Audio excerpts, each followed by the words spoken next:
Hi guys, জয় life স্টাইলে সবাইকে স্বাগতম। তো শুভ দুপুরবেলা আমি কি করছি দেখতে থাকো ভিডিওটা। তো তোমরা তো সবাই জানো বিয়ে বাড়ি গেছিলাম, তো বিয়ে বাড়ি থেকে চলে আসছি। তো এখন কাপড়গুলো কেচে দিয়েছিলাম, তো সব শুকিয়ে গেছে। তো এখন তো বিয়ে বাড়ি শেষ, তো কাপড়গুলোকে তো এখন আলমারিতে মানে রাখতে হবে। তো ওই জন্য শুকিয়ে গেছে, ওই জন্য ভাঁজ করে এখন আলমারির ভিতরে রাখবো। তো ভিডিওটা দেখতে থাকো তোমরা, কেউ স্কিপ করবে না। আর বিয়েবাড়ির ভিডিওগুলো তোমাদের কেমন লেগেছে সেটাও কমেন্টে জানাবো অবশ্যই। আরও কিছু ভিডিও আছে যেগুলো তোমাদের সঙ্গে শেয়ার করা হয়নি, সেগুলো আবার খুব তাড়াতাড়ি আসছে, দেখতে পাবে অবশ্যই তোমরা। আর এখন আমি কাপড়টা ভালো করে ভাঁজ করে নিচ্ছি তোমাদের সঙ্গে কথা বলতে বলতে। তো ভিডিওটা দেখতে থাকো, কেউ স্কিপ করবে না কিন্তু। তো আমি এখন সুন্দর করে কাপড়টা ভাঁজ করে নিচ্ছি, যেরকম পারি যতটা ভালো করে রাখার চেষ্টা করি গুছিয়ে। তো এই তো আমার একটা কাপড় গোছানো হয়ে গেছে, এটা আবার আলমারিতে ভালো করে রেখে দিয়ে আসবো।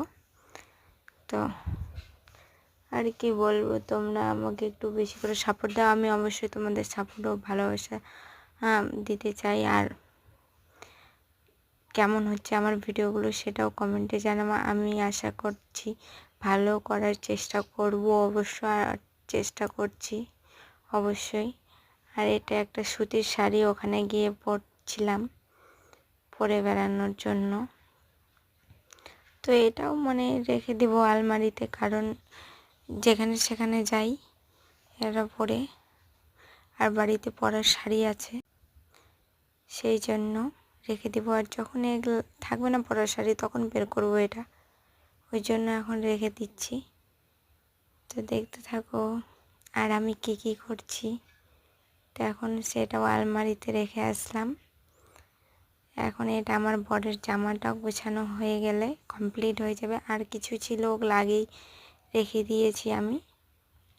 তো এই জামাটা কে কে চিনতে পারছো কমেন্টে জানাবা। এই জামাটা আমার বরকে আমি গিফট করেছিলাম বার্থডের সময়, সেটাই আমি বলছিলাম তোমাদের। তো এখন ভালো করে ভাঁজ করে রাখবো, না ভালো করে ভাঁজ করে রাখলে ওনার পছন্দ হবে না, যেমন তেমন পছন্দ হয় না, উনি রেগে যায়। সেই জন্য যত্ন সহকারে, আমার জামা কাপড়ের থেকে ওরটা বেশি ভালো যত্ন সহকারে ভাঁজ করতে হয়। তো সেটাই আমি করছিলাম। আর জামাটা তোমাদের কেমন লাগছে কমেন্টে জানাবা। আমার তো বেশ ভালোই লাগে কালারটাও, আর ওকে পরলেও ভালো মানায়। তো ভিডিওটা এইটুকুই, ভালো লাগলে লাইক